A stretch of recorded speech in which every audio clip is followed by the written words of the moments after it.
One of the great mysteries of ancient history is what happened to those 10 lost northern tribes of the once mighty kingdom of Israel. Hi, this is Dr. Michael Bogart with Aspect Ministries.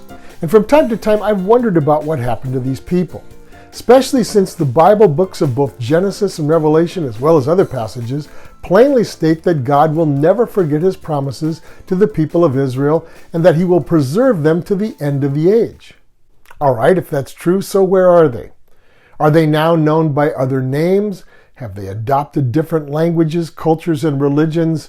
Do they recognize themselves as Israelites? Are they living among us? Well, some might say that the answer is simple. They are just Jews. And to some degree, the people who point this out are correct. But we must be careful to be as exact as possible. Israelites and Jews are not necessarily the same thing. Remember that Jews are Israelites, but not all Israelites are Jews. Strictly speaking, Jews come from the Yehudi, the Judeans of the southern kingdom of Judah, under the rule of the house of David. They were mostly made up of the tribes of Judah, Simeon, Levi, and Benjamin. Mostly, but not entirely. 2 Chronicles 32:5 records that King Hezekiah, whose reign began in the mid-720s BC, repaired all the broken sections of Jerusalem's city wall, as well as constructing another wall outside the existing one. Archaeologists have found the remains of a large area of Jerusalem hastily built during that time with houses cramped together. Many scholars believe that this new western section was built to house the many thousands of refugees from the northern tribes fleeing south to escape the Assyrians. Then in 2 Chronicles 34:6-9, we read that King Josiah of Judah, whose reign began around 640 BC, was deeply committed to serving God under the terms of the Mosaic covenant. He saw how idolatry had become pervasive throughout the territories of Judah and Israel, and he set out to purge the land of its evils. Now, Josiah reigned from around 640 to 609 BC, a century or so after the Israelites were deported from the lands in 722 BC. The biblical record states, "In the towns of Manasseh, Ephraim, and Simeon as far as Naphtali, and the ruins around them, he," that is Josiah, "tore down the altars and the Asherah poles and crushed the idols to powder and cut to pieces all the incense altars throughout Israel." Later, he sent some officials to collect funds to repair Solomon's temple in Jerusalem. They went not only to the people of his own kingdom, Judah, but to the people from the northern kingdom who had apparently escaped the Assyrian deportation.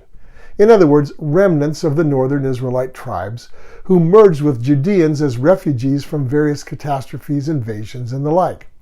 It says that they gave Hilkiah the high priest the money that had been brought into the temple of God, which the Levites, who were the gatekeepers, had collected from the people of Manasseh, Ephraim, and the entire remnant of Israel, and from all the people of Judah and Benjamin, and the inhabitants of Jerusalem. So, not everyone from the northern tribes got deported.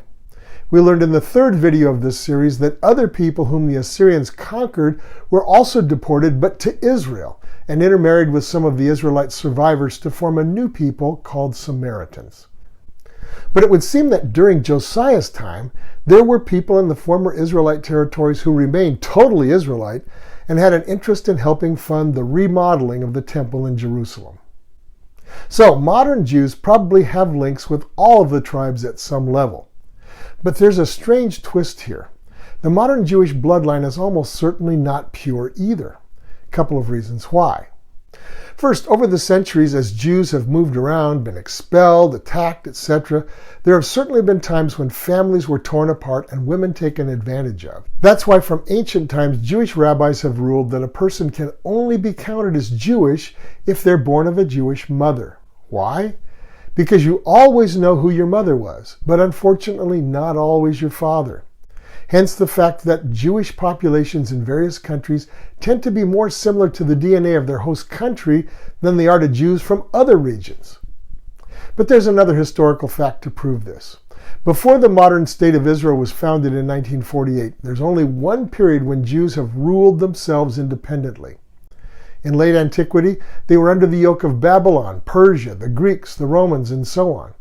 Finally, the Romans put down a couple of rebellions and then dispersed the Jews out of their land yet again. But there was one period of Jewish independence that happened in the 2nd century BC. So for maybe 100 years, the Judeans threw off the Greek dominance and established the Hasmonean kingdom that lasted until the Roman conquest in 63 BC.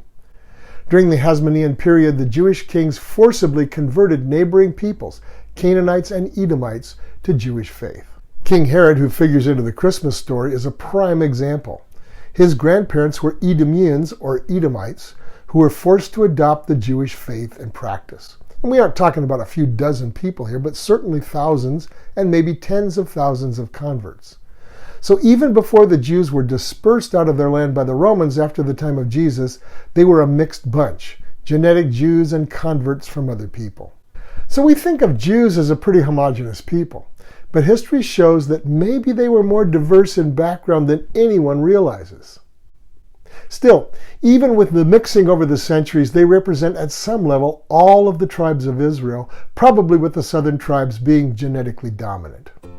Okay, that's enough for now. I'll post some links to some of the more intriguing videos and articles that I've come across in the discussion box below. But are there other people that have been suggested as possible descendants of the lost tribes? We'll look into that question in the next video, Where Are the Lost Tribes of Israel, Part 8.